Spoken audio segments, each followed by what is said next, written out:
Hello, আসসালামু আলাইকুম। কেমন আছেন বন্ধুরা? চলে আসলাম নতুন আরও একটা ব্লগ নিয়ে। তো আজকের ব্লগটা শুরু করেছি রাত থেকে।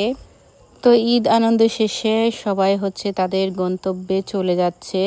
তো রাতের বেলা আমার দায়িত্ব পড়লো হাঁস রান্নার।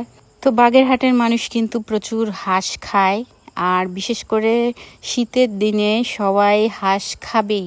আমার ধারণা দক্ষিণ অঞ্চলের মানুষ বেশি হাঁস খায়।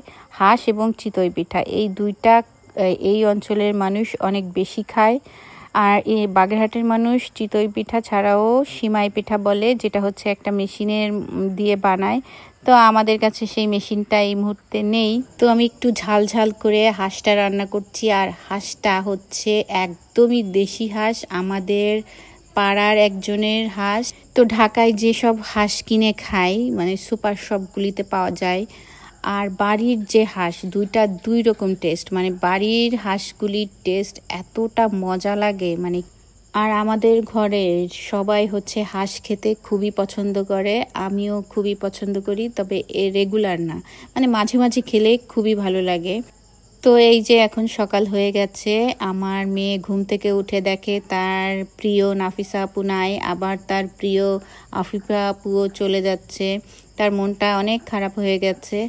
তো এই যে আমার বোন আর ফুপু, আমার বোন চলে যাচ্ছে, আর আমার ফুপু তার শ্বশুর বাড়ি আমাদের বাড়ি থেকে খুবই কাছে। তো আমার বাবা, চাচা, ফুপুরা সবাই মারা গেছে, শুধু আমার এই ছোট ফুপুই বেঁচে আছে। তো এই যে যে হাঁসগুলি দেখছেন, এরা কিন্তু শুধুমাত্র এসেছিল গোসল করতে, এবং গোসল করার পরে তারা চলে যাচ্ছে। মানে আমি একটু অবাকই হলাম যে হাঁসরাও আসে গোসল করতে।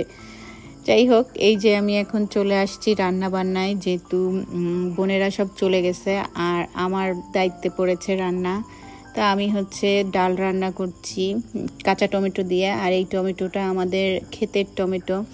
আর এই যে শোল মাছ রান্না করছি ডাটা দিয়ে, এটা আমার মা খেতে চেয়েছে, ডাটা দিয়ে শোল মাছ। তো এই শোল মাছের ঝোলে আমি কিন্তু কোনো রকমের শুকনা মরিচ ব্যবহার করিনি, কাঁচা মরিচ দিয়ে রান্না করেছি, আর রান্নাটা সত্যি অনেক মজা হয়েছিল। তো নিজের রান্না নিজেই প্রশংসা করছি। তো ছোট মাছ দিয়ে আমি ডাটা চচ্চড়ি করছি, এটাও ভালোই হয়েছিল। আমার মায়ের জন্য একটা ছোট মাছ রান্না করতে হয়। তো বাচ্চাদের কাজিনেরা সব চলে গেছে দেখে ওদের মন অনেক খারাপ। তো ভাবলাম যে ওদেরকে একটু ঘুরিয়ে নিয়ে আসি, আমাদের বাড়ির পিছে একটু ঘোরালাম। তারপরে এই যে আমার ছেলে চলে আসছে। তো বাচ্চারা কাদামাটির মতন, ওদেরকে যা শিখাবেন তাই শিখবে। তো আমার ছেলে প্রতিবার বাইরে থেকে ঘুরে এসে ঘরে ঢোকার সময় বলবে যে আমার যে স্যান্ডেল খুলে দাও, আর স্যান্ডেল পরে সে কোনোভাবেই ঘরে ঢুকবে না। তো বাচ্চাদেরকে আসলে গড়ে তুলতে হয় ছোটবেলা থেকে। আপনি ছোটবেলা থেকে যদি ভালো করে গড়ে না তুলেন, তারপর দেখা যাচ্ছে বড় হওয়ার পরে যতই আপনি শিক্ষা দেওয়ার চেষ্টা করেন, আপনার ওই বাচ্চা কিন্তু কোনো শিক্ষা নিবে না। তো এই তো বিকেলবেলা ঘুরে ফিরে এখন আমরা আমাদের ঘরে চলে আসছি। তো এই যে বিল্লুর অনেক মন খারাপ, ওর বাবা মা ওকে রেখে গেছে। তো আমরা তিনজনে মিলে বিল্লুকে অনেক আদর করছি। তো বিল্লু কিন্তু ওই দিনই আমাদের আদর পেয়ে একদম আমাদের পোষ মেনে গেছে, আমাদের কাছে এসে ওই রাতেই ঘুমিয়েছে। আর এই যে দূরে লাইট দেখতে পাচ্ছেন, এটা কিন্তু আমাদের বাড়ির মসজিদ। তো রাতের বেলা চারিদিক অন্ধকার, মসজিদের সামনে একটু আলো, দেখতে কি যে ভালো লাগছে। আর এই যে বাড়ির ঠিক অপোজিটেই মসজিদ।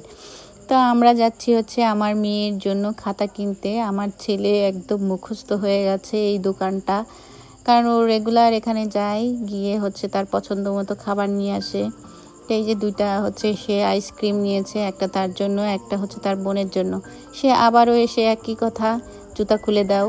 তো এই তো চলে আসছি আমরা ঘরে। আর আমার ছেলে কিন্তু সোজা এসে তার বোনকে আইসক্রিম দিচ্ছে, আর তার বোন পড়াশোনা করছে।